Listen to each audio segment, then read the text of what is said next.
Ki khubor ka Batesi TV. Ka umdi basnyam bat penjaslian. Rupa Premium Meghalaya. Together we achieve, together we can fly, reaching for the sky. ICFA University, Meghalaya. Ulat Kajala UCH Vijaya Shankar, Ulat Thaw Thamai Biang, Yakilai Tylli Regional Committee, Pynbeit Port, Bat Kajala Assam, Hakawat Kabaar, Hakin Riu Tylli, Kichaka, Biang Dan Hapedeng, Jingïakren Port. Kata Kalangpi Hawas Kasil District, Kaberdua Kanangwa Mau Tamur, Kadesh Dumria, Kablok 2, Kibahab Ariboy District, Kablok 1, Bat Kapsiar Kanduli, Kibahab Apo Kawas Jaintia Hills District.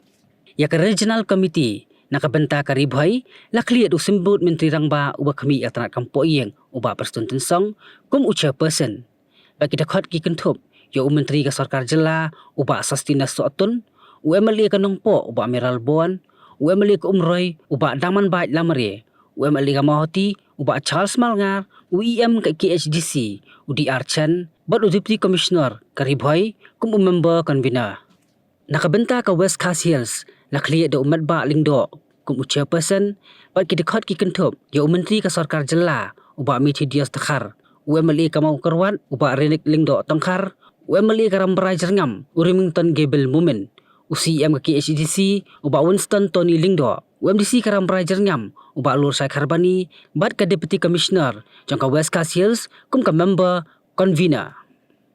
Katba nakabenta ka West Jaintia Hills lakliat usimbut Menteri Rangba ka Jela bakmi ka tanat unraiser uba asnya wahlang dhar bagi dekat ki kentup yo Menteri ka Sarkar Jela uba Lakaman Rembui UMLA ka Raliang uba Kamanwan Umban UMLA ka Mukayau uba Nujor ki Sungo UCM ka GHDC uba Tombor Siwan UMDC ka Baratu Mukro uba Aibor Lang Sadam bat Deputy Commissioner ka West Jaintia Hills kum member convener.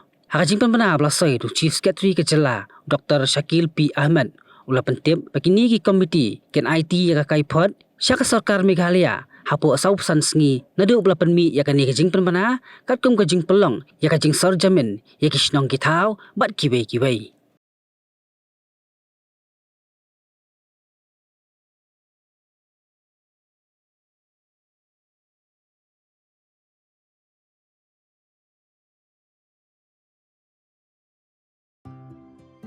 Mornings are always busy.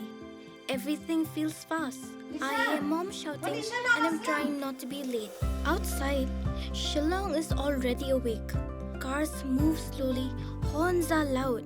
It feels like everyone is in a hurry. Then the STEM's bus comes in, bright and yellow, always on time. The caretaker waves and I feel okay.